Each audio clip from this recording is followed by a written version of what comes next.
Hello everyone.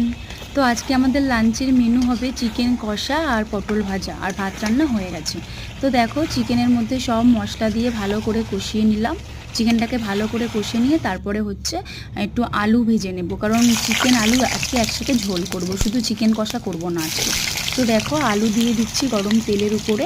আলুটা ভালো করে লাল লাল করে ভেজে নেব, তারপরে চিকেনের সাথে দিয়ে ভালো করে কষে ঝোল দিয়ে নামিয়ে নেব। তো দেখো, আমার হয়েই গেছে, আলু ভাজাও হয়ে গেছে, আর চিকেনটা আমি ভালো করে কষে নিয়েছি সব রকম মশলা দিয়ে। তো দেখো, চিকেন আর আলু একসাথে কষছি, কষার পরে এটা ভালো করে আর কি মাখো মাখো হয়ে গেলে তারপরে এর উপরে হালকা অল্প করে পানি দেবো, কারণ বেশি পানি দেবো না, কারণ আমার চিকেন ভালো করে আমি কষেই নিয়েছিলাম, আর আলুটাও আমি যেহেতু ভালো করে ভেজে নিয়েছি, ওর জন্য অল্প পানি দিয়ে ফুটিয়ে নিলেই হয়ে যাবে। তো দেখো, আমি পানিটা দিয়ে দিয়েছি, দেওয়ার পরে সব কিছু দেওয়ার পরে এবারে হালকা করে গ্যাসটা আস্তে দিয়ে তারপরে একটুখানি ফুটিয়ে নিলেই মাংস রান্না রেডি। আর পটল আলু ভাজার জন্য পটল আলু গোল গোল করে কেটে নিয়েছিলাম, তো গরম তেলের উপরে ভেজে নেব ভালো করে, তাহলেই আমার আজকে লাঞ্চের মেনু।